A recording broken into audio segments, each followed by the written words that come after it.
ချင်းစောကဒါမှမဟုတ်လွှတ်ဆက်လူတကားကိုကြည့်ဘူးပါသလားဒီကားပေါ်မှာကြည့်ခဲ့ရတဲ့တွေးထက်တန်ယူရုပ်ရှင်ဇာတ်လမ်းတွေကတကယ်အပြင်ကဘာအဖြစ်အပျက်တွေအပေါ်အခြေခံထားတဲ့ဆိုရင်ရောတင်ဘယ်လိုခံစားရမလဲဟောလီဝုဒ်ရုပ်ရှင်တွေကနာမည်ကြီးလွှတ်ဆက်လူတက်ကောင်မက်ကယ်မိုင်းယာဆိုတာကိုအားလုံးသိကြမှာပါဒါပေမဲ့အခုကျွန်တော်ပြောပြမယ့်အကြောင်းအရာကတော့ရုပ်ရှင်တွေထဲကထက်ပိုပြီးဆိုးရွားရက်စတဲ့တကယ်အတင်လောကကဆောက်ချားစရာကောင်းတဲ့အဖြစ်အပျက်တစ်ခုပဲဖြစ်ပါတယ်အချိန်ကာလကတော့1962ခုနှစ်နေရာကတက်ဆက်ပြည်နယ်အရှေ့ပိုင်းလူတူအရောက်ပေါက်နေတဲ့တောကြိုအုံကြားဒေသတစ်ခုမှာပါအဲဒီဒေသရဲ့ခေါင်ဖျားလာတဲ့ကားလမ်းမကြီးဘေးမှာစွန့်ပစ်ထားတဲ့ကားတွေကိုရဲတွေကတစည်းပြီးတစည်းဇက်တိုက်ဆိုသလိုစတင်တွေ့ရှိလာရပါတယ်ပိုပြီးထိတ်လန့်စရာကောင်းတာကအဲဒီကားပန်ရှင်တွေဟာဘယ်စီကိုရောက်သွားမှမသိပဲလုံးဝပျောက်ကွယ်သွားခဲ့တာပါအစားပိုင်းမှာတော့တာဝန်ရှိသူတွေကဒီအဖြစ်အပျက်ကိုတာမန်လမ်းကြုံလိုက်စီရင်ပျောက်ဆုံးသွားတဲ့အမှုတွေလိုပဲထင်မှတ်ခဲ့ကြပါတယ်ဘာဖြစ်လို့လဲဆိုတော့ဒီနေရာဟာအလွန်တရာတိတ်ဆိတ်ခြောက်ကပ်ပြီးတတော်တွေထူထပ်တယ်လို့အင်ဂျီတစ်လုံးမှမရှိတဲ့ရှည်လျားလာတဲ့လမ်းမကြီးတစ်ခုဖြစ်နေလို့ပါပဲဒါကြောင့်မို့ရဲတွေကဒီမှုတွေကိုအိမ်ကနေထွက်ပြေးသွားတဲ့ပါမန်လူပြောင်းမှုတွေအဖြစ်နဲ့ပဲနှစ်တန်းတင်ပိတ်သိမ်းခဲ့ကြပါတယ်ဒါပေမဲ့အဲ့ဒီလိုရှိုးဝက်စမ်းကြဲစွာပျောက်ဆုံးမှုတွေကြားတွေကနေအသက်ရှင်ကြံရည်သူတွေဖတ်ပေါ်လာချိန်မှာတော့အရာအလုံးဟာဇက်ကြောင်ပြောင်းလဲသွားခဲ့ပါတော့တယ်။ချောက်ချားစရာကောင်းလာတဲ့မနက်ခင်းအာယုံပတ်ချိန်တစ်ခုမှာ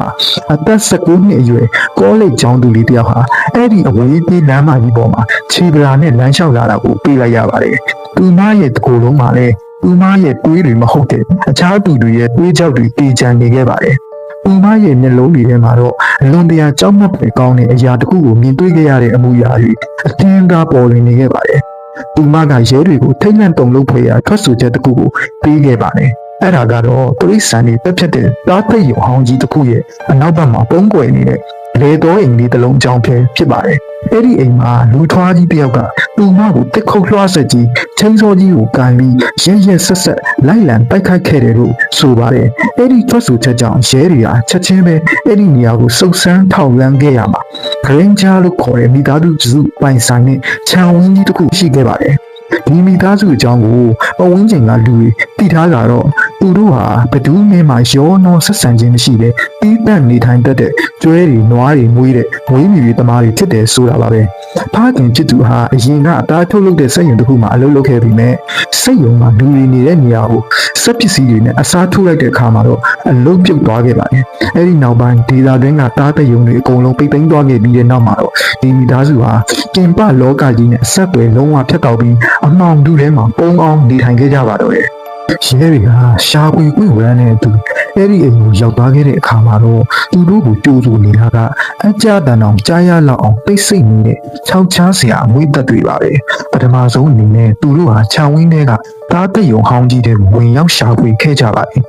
အဲ့ဒီအခန်းထဲကိုဝင်လိုက်တာနဲ့တပြိုင်နက်ရဲတွေအားလုံးအသက်ရှူမလာအောင်ထိတ်လန့်သွားခဲ့ရပါတယ်အခန်းရဲ့မျက်နှာချက်တွေမှာစက်ယုံတုံတန်တိတ်အကြီးကြီးတွေကိုချိတ်ဆွဲထားပြီးချမ်းပြင်ပေါ်မှာတော့တိရစ္ဆာန်အယိုးတွေနဲ့ရောနှောနေတဲ့လူအယိုးအကျွင်းကြံအစာအနှတွေကိုတွေ့လိုက်ရပါတယ်ပိုပြီးဆိုးရွားတာကရေမြောင်းသားမှာချထားတဲ့ပုံတပုံတွေမှာလူတွေရဲ့သွားတွေကိုအပြည့်ထည့်ထားတာကိုတွေ့လိုက်ရတာပဲဒီမှာဟာတကယ်ကိုငရေခမ်းတစ်ခုလိုပါပဲဆက်လက်ပြီးရဲတွေကနေအိမ်ထဲကိုဝင်ရောက်ရှာဖွေခဲ့တဲ့အခါမှာတော့မိဖို့ကြောင့်စပွဲမှာငြိမ်သက်စွာထိုင်နေတဲ့ဒီအိမ်ရဲ့အကြီးဆုံးသားဖြစ်သူရန်နီရဲ့ကိုတွေ့လိုက်ရပါတယ်သူ့ရဲ့တကူလုံးမှာတွေးတွေရွှဲရွှဲဆိုနေပေမဲ့သူကတော့ဘာခံစားချက်မှမရှိတယ်လို့အေးဆက်ဆက်နဲ့နိုင်ရန်တောင်းတနေရာမှာရှိနေတဲ့လွှားစက်ကြီးကိုငေးမောကြည့်နေပါတယ်ချက်ချင်းပဲရဲနှစ်ယောက်ကအမြန်ပဲဒန်နီယယ်ကိုဝိုင်းချုပ်လိုက်ကြပါတယ်ဆက်လက်ပြီးအိမ်ထဲမှာလိုက်ရှာပြီးစစ်ဆေးကြည့်တော့မိဘနှစ်ပါးရဲ့အရေးအယောင်ကိုလုံးဝ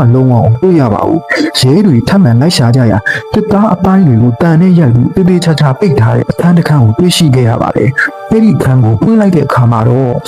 ပုံစော်တွေနန်းဟောင်းတွေပြီးတေးဆုံးနေတဲ့မိဘနှစ်ပါးရဲ့ရုပ်လောင်းတွေကိုတွေ့ရပါတယ်အလောင်းတွေအနေထားအရသူတို့တေးဆုံးနေတာနာရီပေါင်းများစွာကြာနေပြီဆိုတော့သိလိုက်ရပါတယ် စိတ်ကဗေဒပညာရှင်တွေရဲ့မှတ်တမ်းအရအသက်အကြီးဆုံးသားဖြစ်တဲ့ဒန်နီယယ်ဟာဉာဏ်ရည်ဖွံ့ဖြိုးမှုနှောင့်နှေးနေသူတစ်ယောက်ဖြစ်ပြီးနေစဉ်ကတည်းကပြင်ပလောကနဲ့အဆက်အသွယ်ဖြတ်တာအကျဉ်းချခံထားရတယ်လို့ကြီးပြင်းခံရသူပ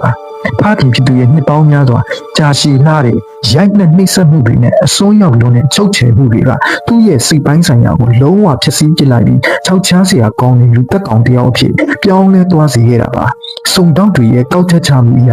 ဒန်နီယယ်အသုံးပြုခဲ့တဲ့တစ်ခုတ်လွှတ်ဆက်ချင်းစောဆိုတာဟာဂျာပန်ရွေးချယ်ထားတဲ့လက်နက်မဟုတ်ပါဘူးအဲဒီလွှတ်ဆက်ဟာသူ့ဘဝတစ်လျှောက်လုံးမှာဖခင်ဖြစ်သူကသူ့ကိုကင်တွယ်ခွင့်ပြုခဲ့တဲ့သူကျွမ်းကျင်အသုံးပြုတတ်တဲ့အခုတည်းသောကရိယာဖြစ်နေလို့ပါပဲအကြောက်တရားတွေနဲ့ကြီးပြင်းခဲ့ရတဲ့ကလေးတစ်ယောက်ဟာ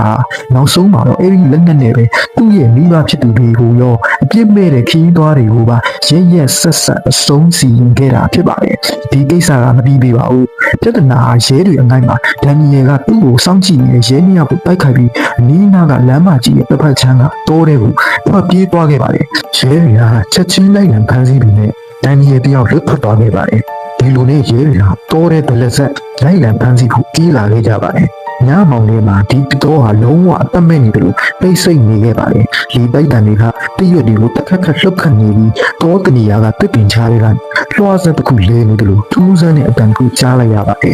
ရဲတွေကအဲဒီအတန်တော့ကိုလိုက်သွားကြရင်နောက်ဆုံးမှာတော့သူတို့ကိုနောက်ကျောပြီးချင်းစောကြီးကင်လာတဲ့တန်ကြီးတယောက်သူတို့ပဲလှည့်လာပြီးကြီးလာအားတော့လေတော့တစ်ခုလုံးစုညံတဲ့အော်တန်တွေလွှားဆက်အတန်တွေတနက်တန်တွေစုညံသွားပါတော့တယ်မနက်အာယုံလေးနဲ့အချိန်မှာအထူးအဖွဲကိုမန်လိုတွေအကြီးဖြစ်တဲ့တောအုပ်တွေကိုလာရောက်ရှာဖွေရလွှားစက်နဲ့ဖြတ်တောက်ခံထားခဲ့ရတဲ့ရဲတွေရဲ့အလောင်းတွေကိုတွေ့လိုက်ရပါတယ်ဒီလိုနဲ့ဆက်တိုက်ရှာဖွေကြရာကြီးစံတွေထိမှန်ပြီးလဲကျနေတဲ့ဒန်နီယယ်ရဲ့အလောင်းကိုပါတွေ့ရှိခဲ့ရပါတယ်အဲ့ဒီမှာထူးဆန်းတာကသူ့ရဲ့အလောင်းကတွေ့ရှိရတပ်ပီပစ္စည်းဖြစ်တဲ့လွှားစက်ကြီးကိုတော့ဘယ်နေရာမှရှာမတွေ့ခဲ့ကြပါဘူးဒန်နီယယ်ရဲ့ကြည်သိနေတဲ့ရုပ်လောင်းကိုတွေ့ရှိခဲ့ရတော့လေအဓိကတပ်ပီဖြစ်တဲ့တစ်ခုလွှားစက်ချင်းစောကြီးပြောင်းနေခြင်းကစုံတောင်းများနဲ့ရဲတပ်ဖွဲ့ဝင်များအကြားမှာကြီးမာတော့မေးခွန်းထုတ်စရာကြီးဖြစ်လာခဲ့ပါတယ်ပူလွှားစက်ကြီးမှာအလွန်လေးလံလူတယောက်မနိုင်မနှင်းတည်ဆောင်သွားရင်မလွယ်ဘူးလို့ခင်းဖြစ်သွားရနေရာနှံ့ကိုပိုင်းစိတ်တိုက်ရှာဖွေခဲ့ကြသူတွေညီကြီးလေးမြုပ်ဝင်သွားတယ်အောင်းမရအောင်လုံးဝအစအနောက်ရှာမရခဲ့ကြပါဘူးရဲမတန်းများရာအမှုတွေကိုတရားခံပေးဆုံးမှုဖြင့်အပြည့်အပိတ်သိမ်းခဲ့တော်လေအဆိုပါတက်ဆက်တော့အုံနေနေထိုင်ကြသည့်ဒေသခံများအတွက်မူယနေ့တိုင်အိမ်မဆိုးများရှိနေတဲ့ဖြစ်ပါတယ်အခုပိတ်ပြီး3လအကြာမှာတော့ထိုလမ်းမကြီးပေါ်နဲ့ကားခဏရဲ့ယူလမ်းဘေး၌ခဏနားနေခဲ့သည့်ဒီတော့သူ့ပြောပြချက်မှာပုံရိပ်6ချားစရာကောင်းနေပြန်ပါလေသူကြီးပြောပြချက်အရညနေပိုင်းပြင်းနေတဲ့အချိန်မှာသူ့ဘုံထဲကနေစက်ပစ္စည်းတစ်ခုလဲပတ်နေတယ်လို့သုံးခါတန်ကိုခတ်တူးတူးကြားခဲ့ရပါတယ်အဲ့ဒါကဝေးရကလာတဲ့အတန်မို့ပဲညီကြီးအောက်ကနေတုံခါပြီးတက်လာတဲ့အတန်မျိုးဗျပြီးတော့လူတယောက်ရဲ့အသက်ရှူတဲ့တင်းကြီးကိုလည်းအနည်းနားမှာလည်းကြားလိုက်ရဘလို့ပဲဗျာအဲ့ဒါနဲ့ကျွန်တော်လည်းကြောက်နေမောင်းပြေးတော့တာပဲဗျာဒီလူကတော့တန်ကောင်းခဲ့ပါတယ်နောက်ပိုင်းထူးဆန်းပြီးမှထိုဒေသတွင်လူကြောက်မှုများလုံးဝရက်တန့်သွားခြင်းမရှိတော့ဘူးနှစ်စဉ်ဆိုလို့ဒီလမ်းကဖြတ်သွားသူများတို့မဟုတ်ကိုလိုခီးထွက်သူအချို့ဒီသူတော့ဦးကြီးတားတာကြံခဲ့ပြီးလူပြောက်ဆုံးသွားသည့်ဖြစ်ရမျိုးများဆက်လက်ဖြစ်ပွားနေစေဖြစ်ပါတယ်။တမိုင်းပညာရှင်အချို့နဲ့စိတ်ဓာတ်ပညာပညာရှင်များဒန်နီယယ်ဒီတူးတဲ့တော့လူသက်သမားမဟုတ်နိုင်ကြောင်းသူ၏မိသားစုဝင်များတင်မှာအခြားသူမတူမဟုတ်သူချံဝင်းသူပုံအောင်နေသည့်အခြားသူတယောက်ကလွှားဆက်ကြီးကိုတိတ်ဆိတ်သွားပြီးဒန်နီယယ်ခြံထားခဲ့တဲ့လူတစ်ပွဲကိုဆက်လက်အကောင့်တွေပေါ်နေခြင်းဖြစ်နိုင်ကြောင်းကောက်ချက်ချကြပါတယ်။နားထောင်နေလူတို့လည်းတိတ်ဆိတ်နေတဲ့ညတညမှာအဲ့တော်လမ်းမှာကားမောင်းနေဝေးတနေရာမှာလွှားဆက်တံကိုကြားလိုက်ရပါကတတိထားပါထိုတန်ဒီအပိတ်ကပေးတင်တဲ့တစ်ခုလည်းမဟုတ်ဘူးညီကိုတို့နောက်ကိုလိုက်နေတဲ့လက်ရှိကဘာပေမင်းနဲ့တုံခါတန်းနဲ့ချစ်နေနိုင်ပါတယ်ဒန်နီယယ်တည်သွားပြီဆိုတာမှတော့သိကြပါသလားဒါဆိုရင်အဲ့ဒီလွှားစကြီးကဘယ်သူလက်ထင်ရောက်နေရလဲဒါမှမဟုတ်ဒီကိစ္စကပလတ်လောကနဲ့ဆက်ဆက်နေတာလားရဲတွေပြောတယ်လို့လည်းနောက်လူသက်သားသွားပြပါရှိနေတာလားမျိုးမျိုးစဉ်းစားကြပါပဲညီကိုတို့တော့ဘလို့ထင်လဲအောက်ကကောမန့်မှာကိုယ့်ရဲ့ထင်မြင်ချက်တွေကိုပြောသွားပေးကြပါဦးဒီဇလန်းကတော့တကယ်အပြင်မှာရှိတဲ့ဒီနေ့အချိန်ကြီးအပြေရှာနေရတဲ့ဖြစ်ရတဲ့ခုပါ1994မှာတော့ဟောလိဝုဒ်မှာဒီအဖြစ်အပျက်ကိုအခြေခံပြီးတက်ဆန်ချင်းစောမတ်စကဲနီနဲ့ရုပ်ရှင်အဖြစ်ရိုက်ကူးခဲ့ပြီးတော်တော်လေးကိုအောင်မြင်ခဲ့ပါတယ် ဒီဗီဒီယိုလေးကိုကြိုက်တဲ့ဆိုရင် like နဲ့ subscribe လုပ်ထားလို့မလေးနဲ့အောင်နော်နောက်ထပ်စိတ်ဝင်စားစရာဖြစ်ရမယ့် true story ကိုအတူကြည့်ဖို့စောင့်မျှော်ပေးကြပါအောင်အားလုံးကိုကျေးဇူးတင်ပါတယ်ညီကိုတို့ bye bye